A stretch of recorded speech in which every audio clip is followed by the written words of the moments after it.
आवाज आ रही सभी क्लियर? Yes sir. हाँ, तो जैसे कि हम डिस्कस कर रहे थे full wave centre tap rectifier. तो ये बेसिकली जो फुल वेव रेक्टिफायर होते हैं ये दो प्रकार के होते हैं। एक जैसा कि आपको स्क्रीन पर दिखाई दे रहा है full wave centre tap rectifier, और जो दूसरा होता है वो होता है फुल वेव ब्रिज रेक्टिफायर। ठीक है, ये एक्चुअली यहाँ पर हम जो डिस्कस करेंगे, यहाँ पर हम single phase full wave centre tap rectifier के बारे में डिस्कस करेंगे। ठीक है, चलिए हम क्लास में आगे बढ़ते हैं।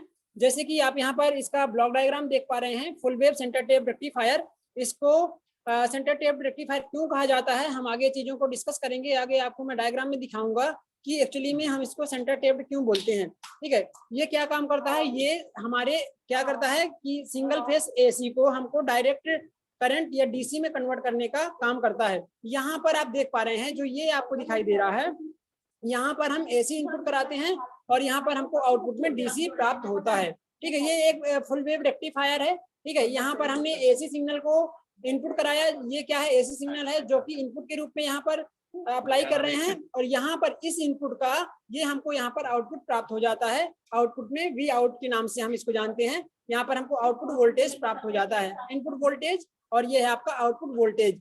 ये आपका ब्लॉक डायग्राम दिखाया गया है। ठीक है, इसके बाद में हम इसका सर्किट डायग्राम देखेंगे। यहाँ पर सर्किट डायग्राम देखेंगे, सर्किट डायग्राम क्या होता है, किस तरह से इसका कंस्ट्रक्शन होता है, क्या वर्किंग होती है, हम सारी चीजों को यहाँ पर डिस्कस करेंगे। ठीक है, तो सर्किट डायग्राम में क्या होता है कि जब इसका हम कंस्ट्रक्शन की बात करेंगे बेटा, सबसे पहले आपको बताना पड़ेगा कि आपका रेक्टिफायर क्या होता है। तो रेक्टिफायर एक इलेक्ट्रॉनिक डिवाइस होता है जो एसी को डीसी में कन्वर्ट करने के लिए इस्तेमाल किया जाता है। ठीक है, ये एक ऐसी डिवाइस होती है जो एसी को डीसी में कन्वर्ट करता है। ठीक है, अब इसका मैं बात करूं, इसका क्या होता है, इसका हम कंस्ट्रक्शन की बात करें तो कंस्ट्रक्शन कुछ इस प्रकार से होता है कि इसमें एक ट्रांसफार्मर होता है। ट्रांसफार्मर की प्राइमरी में जो नंबर ऑफ टर्न्स हैं वो अधिक होते हैं, और सेकेंडरी में ट्रांसफार्मर की सेकेंडरी वाइंडिंग में नंबर ऑफ टर्न्स कम होते हैं। इस कारण से हम इसे स्टेप डाउन ट्रांसफार्मर कहते हैं। यहाँ पर यूज होने वाला जो ट्रांसफार्मर होता है वो स्टेप डाउन टाइप का ट्रांसफार्मर होता है। हम ट्रांसफार्मर की प्राइमरी में क्या करते हैं, एसी सिग्नल देते हैं, और हम ट्रांसफार्मर की सेकेंडरी में दो डायोड दोनों टर्मिनल्स में कनेक्ट कर देते हैं, जैसा कि आप डायग्राम में देख पा रहे हैं। ठीक है, तो यहाँ पर देखो, ये हमने यहाँ पर इनपुट दे दिया ये ट्रांसफार्मर की प्राइमरी में, और जो सेकेंडरी होता है, सेकेंडरी के अपर टर्मिनल ए वाले टर्मिनल में हमने डायोड D1, और जो बी वाला टर्मिनल होता है उसमें हमने D2 डायोड को कनेक्ट कर दिया है। और इसके बाद में हम इसमें क्या करते हैं, इनका जो कॉमन पॉइंट मिलता है, इन कॉमन पॉइंट के बीचों बीच हम क्या करते हैं, एक रेजिस्टेंस को सेंटर टेपिंग कर देते हैं। यहाँ पर एक प्रतिरोध की सेंटर टेपिंग कर दी जाती है। इसका मतलब ये है कि यहाँ पर जो वाइंडिंग होती है, वाइंडिंग के बीच में से एक टर्मिनल निकाल लिया जाता है, जो कि मिडिल में कनेक्ट करके उसको बाहर निकाल लेते हैं, और उसके बीच में और इन दोनों डायोड के कॉमन पॉइंट के बीच में हम इस लोड को जोड़ देते हैं, जिसको हम डीसी आउटपुट यहाँ पर हमको मिलता है। ठीक है, आरएल क्या है, ये आपका लोड रेजिस्टेंस है जो कि सेंटर टेपिंग कर दी जाती है। ठीक है, तो इसी कारण से हम इसको सेंटर टेप्ड रेक्टिफायर के नाम से जानते हैं। ठीक है, इसी कारण से हम इसको सेंटर टेप्ड रेक्टिफायर के नाम से जानते हैं। इनके डायोड को कुछ इस प्रकार से कनेक्ट करते हैं कि जो आपका ट्रांसफार्मर का टर्मिनल ए है उसको एनोड से जोड़ देते हैं, जो D1 डायोड है D1 डायोड के एनोड से जोड़ देते हैं, और जो दूसरा टर्मिनल आता है कॉमन पॉइंट उसको हम D1 के कैथोड से जोड़ देते हैं। फिर इसी प्रकार हम यहाँ पर देखेंगे जो D2 डायोड होता है, D2 डायोड का एनोड जो होता है हम ट्रांसफार्मर के सेकेंडरी टर्मिनल के बी टर्मिनल से कनेक्ट कर देते हैं, और D2 डायोड के एनोड को कैथोड को हम कॉमन पॉइंट से जोड़ देते हैं, जो कि आपका इसका कॉमन पॉइंट ये हो गया, इस पॉइंट से हम यहाँ पर जोड़ देते हैं। ठीक है, और जब हम इसमें इनपुट सिग्नल प्रोवाइड करते हैं तो यहाँ पर ट्रांसफार्मर स्टेप डाउन करता है, पहले उसको स्टेप डाउन कर देता है, उसके बाद में हमारे डायोड के द्वारा उसके पॉजिटिव टर्मिनल और नेगेटिव टर्मिनल का यहाँ पर क्या होता है, डीसी में कन्वर्ट होता है, और यहाँ पर हमको आउटपुट में डीसी के फॉर्म में मिल जाता है। ये डीसी प्योरली क्या ना होकर, ये डीसी जो है प्योर डीसी के फॉर्म में ना रह के इसमें कुछ पल्सेटिंग डीसी भी होता है। ठीक है, पल्सेटिंग डीसी होता है, इसलिए पल्स के रूप में आपको दिखाई देता है। ठीक है, क्लियर है सभी को?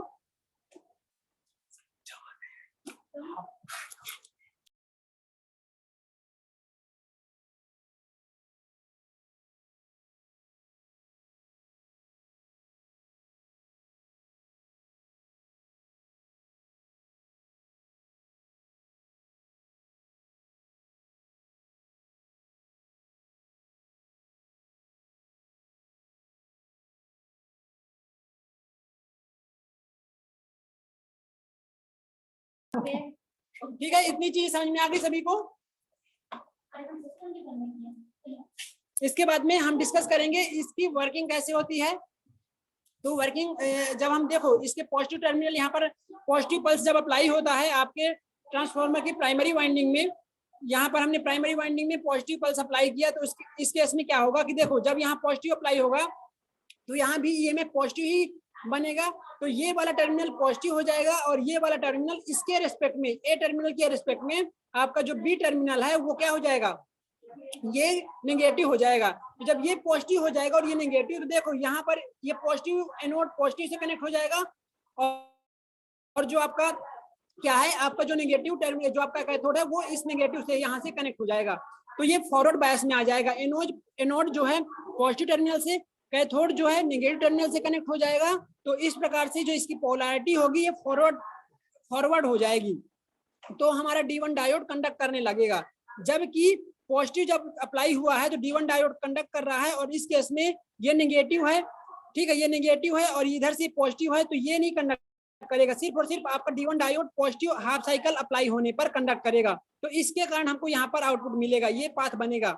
ये जो करंट की डायरेक्शन दिखाई दे रही है ना, यहाँ पर देखो ये करंट की डायरेक्शन दिखाई दे रही है। जब पॉजिटिव हाफ साइकिल आपका एसी का अप्लाई होगा तो यहाँ ये डायोड कंडक्ट करेगा और ये करंट यहाँ पर फ्लो होगी, यहाँ पर कोई करंट फ्लो नहीं होगी, यहाँ पर करंट फ्लो नहीं होगी, ठीक है। तो आपको ये पॉजिटिव हाफ साइकिल करंट यहाँ पर आपको मिल जाएगा आउटपुट। कुछ समय पश्चात ये नेगेटिव हाफ साइकिल अप्लाई होगा, कुछ समय के पश्चात आपका नेगेटिव हाफ साइकिल अप्लाई होगा, तो उस केस में क्या होगा कि अब ये नेगेटिव टर्मिनल हो जाएगा और जबकि ये पॉजिटिव हो जाएगा। ये जब नेगेटिव होगा तो इसके रिस्पेक्ट में ये पॉजिटिव हो जाएगा, तो इसके नेगेटिव हो जाने से जो D1 डायोड है ये कंडक्ट नहीं करेगा, D2 डायोड आपका फॉरवर्ड बायस में आ जाएगा और ये कंडक्ट करेगा। इसके कंडक्ट करने से इस डायरेक्शन में यहाँ पर क्या होगी, करंट फ्लो होगी और इसमें कोई भी करंट फ्लो नहीं होगी, यहाँ पर कोई भी करंट फ्लो नहीं होगी, ये डायोड ऑफ रहेगा। तो देखेंगे कि जब हमने नेगेटिव हाफ साइकिल अप्लाई किया तो भी आपको पॉजिटिव ही हाफ वेव, आपको देखो करंट की डायरेक्शन दोनों ही केस में लोड के साथ में सेम है, इसी डायरेक्शन में लोड में फ्लो हो रहा है, इसी डायरेक्शन फ्लो हो रहा है, तो इसीलिए आपको सेम डायरेक्शन में ही ऊपर ही तरफ यहाँ पर भी पल्स मिलेगा, ठीक है। तो दोनों ही जब पॉजिटिव हाफ साइकिल अप्लाई किए तो भी ये डायरेक्शन मिल रही है, जब आपने नेगेटिव हाफ साइकिल अप्लाई किया तो भी यही डायरेक्शन मिल रही है। तो इस प्रकार से ये पॉजिटिव हाफ साइकिल से आपको ये आउटपुट मिलेगा, फिर नेगेटिव हाफ साइकिल से आपको यहाँ पर ये आउटपुट मिलेगा। तो इस प्रकार से आपको यहाँ पर आउटपुट प्राप्त होता रहेगा कंटिन्यूअस, ठीक है। जब हमने पॉजिटिव अप्लाई किया तो D1 डायोड वर्क करता है, जब हमने नेगेटिव अप्लाई किया तो यहाँ पर D2 डायोड वर्क करता है। मतलब ये जो वेव है आपकी ये कंटिन्यूअस चलते रहती है, कभी पॉजिटिव हाफ साइकिल में ये कंडक्ट करेगा, फिर automatic negative half cycle apply होगा तो ये डायोड काम करेगा, ठीक है। तो पॉजिटिव के D1 कारण आउटपुट ये मिलेगा और D2 कारण ये आउटपुट आपको मिलेगा, ठीक है। तो इस तरह से ये इसके द्वारा लगातार पॉजिटिव हाफ साइकिल से भी आउटपुट मिलता है और नेगेटिव हाफ साइकिल से भी आउटपुट मिलता है। इस कारण से जो हमने लास्ट क्लास में पढ़ा था हाफ वेव रेक्टिफायर, वहां पर हमने एफिशिएंसी बताया था कि 40.6% होती है, जबकि ये हाफ वेव रेक्टिफायर से जस्ट डबल इसकी फ्रीक्वेंसी होती है, ठीक है। सॉरी, एफिशिएंसी, फ्रीक्वेंसी नहीं, एफिशिएंसी इसकी जस्ट डबल होती है हाफ वेव रेक्टिफायर से। तो इसकी एफिशिएंसी जो होती है full wave centre tap rectifier की ये 81.2% होती है, ठीक है। इसकी जो फ्रीक्वेंसी होती है इसकी 81.2% होती है, जो कि हाफ वेव रेक्टिफायर की अपेक्षा डबल होती है, ठीक है। तो इस तरह से ये इसका पूरा वर्किंग प्रिंसिपल है, ठीक है। Thank you.